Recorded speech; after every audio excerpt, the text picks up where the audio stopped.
مشاكل صحية متعددة بتسبب الشخير، وأيضا مشاكل صحية ونفسية واجتماعية متعددة بيسببها الشخير مش بس لصاحب المشكلة إنما أيضا للمحيطين بيه. حكاية كبيرة في خبر صغير نشرته جريدة ديلي ميل البريطانية عن مريضة في مستشفى في بريطانيا عمرها 64 سنة تعرضت لهجوم حاد من مريضة أخرى بتشاركها في نفس الغرفة في المستشفى. المريضة المرافقة كانت بتعاني من شخير الضحية، وتشاجرت معاها أكتر من مرة لعدم قدرتها على الراحة بسبب شخيرها، لحد ما فقدت السيطرة على أعصابها وحدفتها بفنجان في نص الليل عمل لها نزيف حاد أدى إلى وفاتها. قصة لا تذكر على سبيل الفكاهة ولا التندر، لأن الشخير فعلا مشكلة صحية ونفسية واجتماعية كبيرة محتاجة لمزيد من الوعي والإسراع في مواجهتها. اهلا بيكم. النهارده يوم مهم جدا في عالم الشخير، عالم لوحده، سليب ديس اوردرز. وانا في رايي ان الشخير اشبه ما يكون هو حاله مرضيه مهمه جدا لوحده، حاله مرضيه ريسبكتبل محترمه جدا لوحده. ده دلوقتي برانش من برانشات الطب، لكن انا في رايي انه ناقوس خطر مهم جدا في زمن الكورونا تحديدا. ليه؟ لان الكورونا باللغه العلميه البسيطه أوضحت الكثير جدا من المشكلات بشكل ضخم للغاية. فالناس اللي عندها شخير عندها مشكلة في مجرى الهواء. لما جت الكورونا بحالتها الالتهابية، في وجود المشكلة الأمر خطورته تتضاعف. ولذلك أمراض المرتبطة بالشخير، نعم هناك أمراض كثيرة مرتبطة بالشخير: ضغط الدم العالي، توقف القلب، توقف النفس أثناء النوم، تأثر الشرايين السباتية اللي وصل المخ. في دراسة قدامي اهي بتقترح أو بتسأل سؤال مهم جدا: هل الشخير مرتبط بالألزهايمر ديزيز، مرض الألزهايمر؟ والله دراسة محترمة جدا. لكن زي ما قلت، يبقى الشخير هو واحد من عوامل أو من نواقيس الخطر الشهيرة دلوقتي جدا اللي تخلي العيان المصاب بيه، لأنه مريض، ينتبه جدا، لأنه مش ناقصة زي ما بيقولوا. مش يبقى عندك شخير وعندك مشكلة وتضخم اللسان وتضخم الهواء وصعود هواء داخل للرئتين ويجي لك التهاب بكوفيد 19، هتبقى مشكلة واضحة وضوح الشمس من ناحية الخطورة. طبعا كلامك يخوف يا دكتور، يخوف. نقلق يعني؟ ما نقلقش، نتحرك. نقلق قلق علمي اللي هو قلق ان انا لازم اتحرك، اعالج الموضوع، اشوف انا بشخر ليه. ليه بشوف انا بشخر ليه؟ عشان لما اعالج الموضوع انا شلت فاكتور مهم جدا يساعد عصابه الكورونا، لان دي عصابه. اللي انتم مش فاهمينه عن الكورونا ان الكورونا مش حاله يعني ليها باترن محدد، دي زي ما بيقولوا عصابه عشوائيه بتدخل الجسم وبتاثر فيه بشكل عشوائي. خلينا نتكلم عنها في وقت محدد لوحدها. لكن الشخير بقى في الحاله دي هيكون زي بيقول لك ايه، ندرج للعصابه، ندرج العصابه يدخل يساعدهم على انهم يقضوا على البني ادم. تعالوا النهارده نقرب من الشخير ونفهمه بالتفصيل اكتر واكتر، ونفهم كلام جديد النهارده مع ضيفي العزيز الذي يبدع دائما في حواره وبيمتعنا بهذا الحوار، الاستاذ الدكتور هشام ابراهيم، استشاري الانف والاذن والحنجره، صاحب دكتوراه العلاج بالليزر والاستشاري من كليه طب جامعه القاهره، زماله الجمعيه العالميه للشخير وامراض النوم، وصاحب زماله الجمعيه الاوروبيه، والاستاذ زائر بمستشفى رويال كير العالمي بالخرطوم. اهلا بيك يا دكتور هشام. اهلا يا دكتور ايمن. هل الشخير ناقوس خطر في زمن الكورونا، او بمعنى اخر زي ما انا قلت ان هو هيبقى ندرج العصابه اللي هي عصابه الكورونا، هيبقى جزء غالي وعزيز في هذه العصابه؟ اولا اشكر حضرتك على المقدمه الهائله اللي حضرتك قلتها. أشكرك. واهميه الشخير واهميه الشخير وعلاقته بالكورونا وعلاقته بالمرض وعلاقته بالدنيا اللي احنا فيها. بادئ ذي بدء كده، الشخير مرض شئنا ام ابينا. الشخير مرض خطير جدا شئنا ام ابينا. كتير جدا من الناس على مدار سنوات عديده كانت فاكره الشخير هو عباره عن صوت بيطلع وكلنا بنشخر وعدي الموضوع عادي. النهارده ابدا، النهارده كل يوم بيعدي، كل ثانيه بتعدي، كل دقيقه بتعدي بتوضح لنا اهميه الشخير وارتباطه الوثيق بحياتنا، بالامراض اللي حوالينا، بالتخصصات اللي حوالينا، بالناس اللي حوالينا، بالمجتمع اللي حوالينا، بدنيتنا. شخير اصبح مرض العصر ومرض خطير شئنا ام ابينا. الشخير طبعا والكورونا دي يعني النهارده فعلا كتير، يعني يوميا مش هقول يعني حالات كتير جدا بتجيلي شك ان هي كورونا وعندها شخير. ايه العلاقه بينهم النهارده؟ الكورونا التهاب زي ما حضرتك عارف فيروس بيدخل بيعمل مشاكل في الجهاز التنفسي بدايه من الانف للحلق للرئه للقصبه الهوائيه وما اكثر من ذلك. طبعا الجزئيه دي كلها جزئيه الشخير من اول الانف للحلق لغايه الحنجره، فالاثنين اصبحوا مرتبطين ببعض. عين النهارده الكورونا او عين الشخير بيجوا لي الاثنين ومش عارف انا عندي كورونا ولا الشخير ده جديد ولا الشخير ده زاد ولا ابتدى توقف نفس بسبب الكورونا.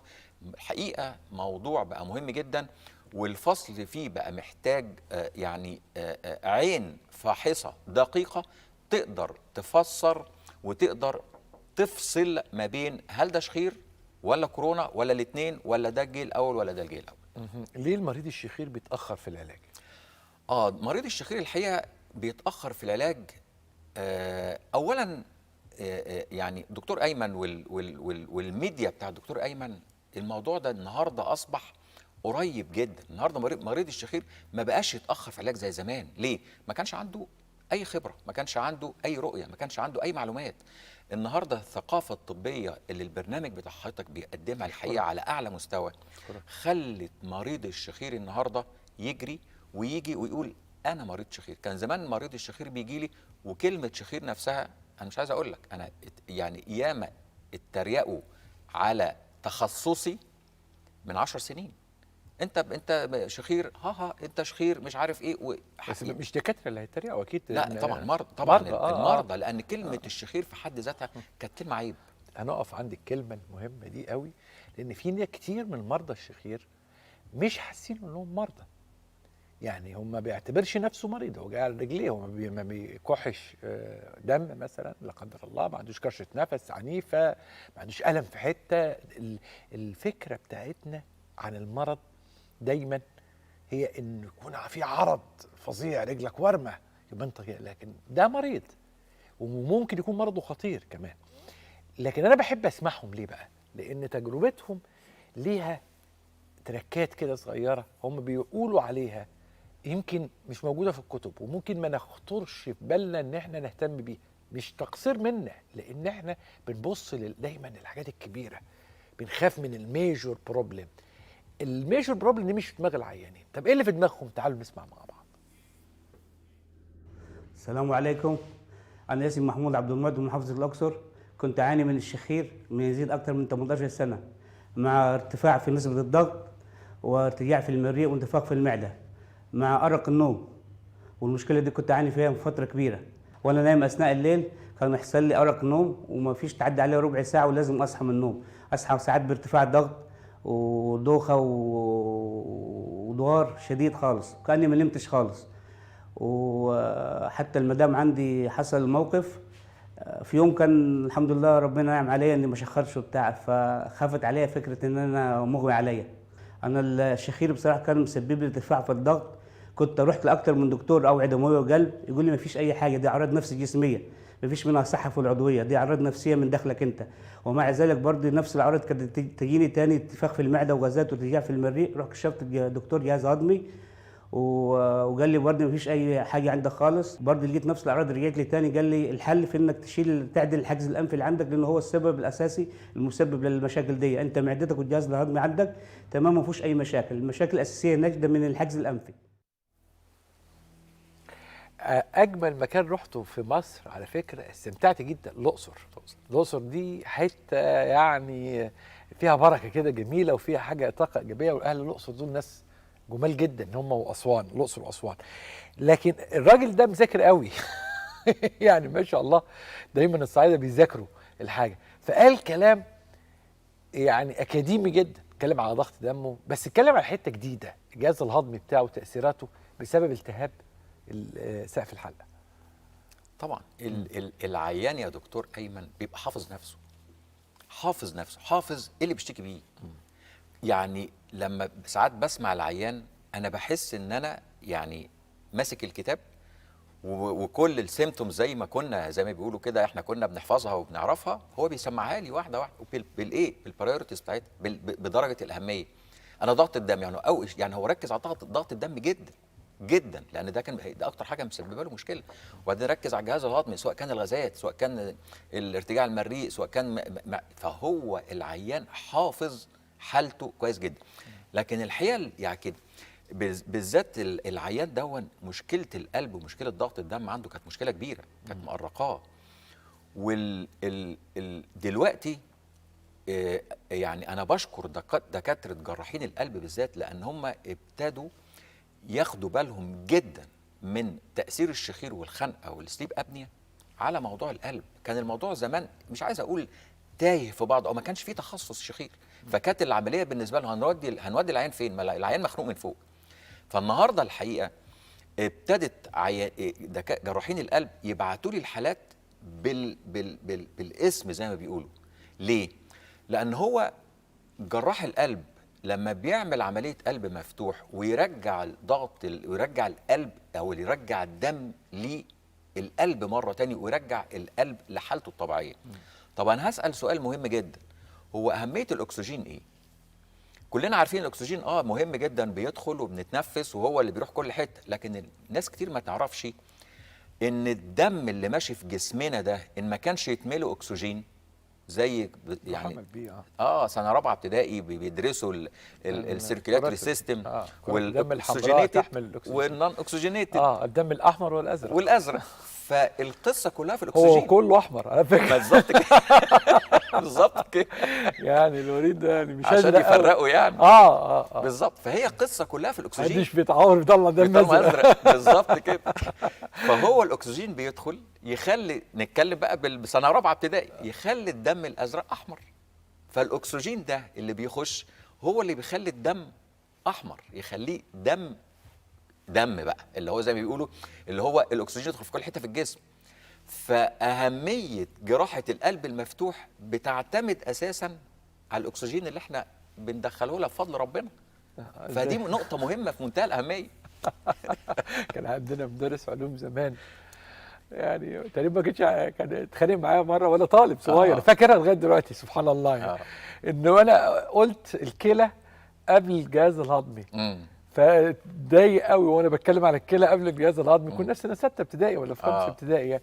فهو فاكر ان يعني قال لي تعبير ساعتها يدل على انه ما كانش مدرس علوم. يعني كانوا زمان بقى ساعات يجيبوا مدرس علوم لغايه لما يجيبوا مدرس علوم يعني.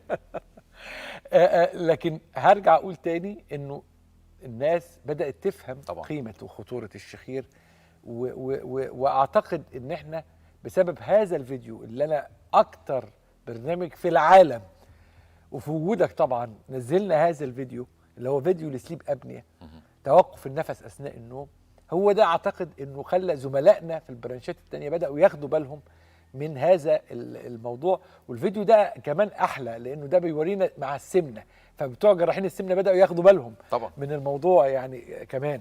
فكله بدا ياخد باله قد ايه الشخير بيضر الانسجه. هو عايز يعمل عمليته في السمنه ولا يعمل عمليته في القلب، والانسجه بتاعه الجسم جيده التوصيل للاكسجين، فلازم يجي لك الاول عشان تضمن له انه لما يضرب غرزه ويعمل غرزه تلتئم الجرح، ما يحصلش اي مشاكل غير مفسره ويكون سببها فعلا ان الانسجه مش واصل لها اكسجين. بتنورنا وبتشرفنا، وهنسيب المشاهدين مع اخونا الجميل من الاقصر الحبيبه بلد الخير والامان، ضيفي العزيز القيمه العلميه الكبيره الاستاذ دكتور هشام ابراهيم، استشاري انف واذن والحنجره ودكتوراه واستشاري علاج بالليزر من كليه طب جامعه القاهره، زميله الجمعيه العالميه للشخير وامراض النوم والجمعيه الاوروبيه، والاستاذ زائر من مستشفى رويال كير العالمي اللي بالخرطوم. نورت وشرفت دايما الدكتور. الشرف لينا يا دكتور ايمن. هنسيبكم مع مريض الشخير الجميل اللي بيحكي بثقافه عاليه، ودي ثقافه مطلوبه في كل الامراض. لازم تكون عارف، لانك لما هتكون عارف هتعرف تتحرك امتى وهتحرك ازاي وهتحرك عشان تنقذ نفسك بشكل كامل، لانك انت الاساس في التحرك. محدش هيجي لك ويقول لك انزل غصب عنك، انت اللي بتتحرك عشان تعالج نفسك. خليكوا دايما مع الدكتور. والحمد لله رب العالمين، انا جاي في خلال 10 ايام اللي انا قاعد فيهم بعد العمليه في البيت ومركب الدعامه، حسيت باني حتى برشام الضغط اللي انا باخده ببعد عنه يوم بعد يوم، بخف منه تدريجيا. وانا جاي برضه في المواصله في القطر من محافظه الاقصر من الصعيد، حاسس ان مفيش انتفاخات ولا غازات، حاسس ان الجو والجسم معايا والدنيا والجهاز الهضمي طبيعي جدا 100%، مفيش اي مشاكل. وحسيت برضه ما بعد ما فكيت الدعامه احسن من الاول، وان الاكسجين ملا صدري اكتر بنسبه كبيره، زيد عن 80%، اكتر من الاول بنسبه كبيره خالص. انا كنت منهك انا وماشي، انا وبتكلم في التليفون احس بنهجان وتعب فظيع، لدرجه اهل بيتي انا وكنت قاعد في مره ربنا انعم عليا وما كانش في اليوم ده مفيش شخير، فالمدام قلقت عليا اتخضت عليا فكره ان انا اغمى عليا ولا حاجه، فصحتني قالت لي بتشوفني ان انا مغمى عليا ولا تمام. فالحمد لله رب العالمين. وارجو من كل شاب او شابه بيعاني من نفس الاعراض اللي انا قلتها، وبيعاني من انعواج في الحاجز الانفي ونقص في الاكسجين ومتلازمه نوم وارق النوم، ان ما يسكتش على نفسه، يحاول ويسال ويدور ويكشف عشان خاطر يعمل العمليه دي، لان بصراحه ما بعد العمليه شيء جديد خالص خالص احسن من الاول. فحرام ان الواحد يضيع عمره في نقص اكسجين وتعب وارق نوم وارهاق، مع انه الحل في يده يقدر يخلصه ويخرج منه بسلام ان شاء الله.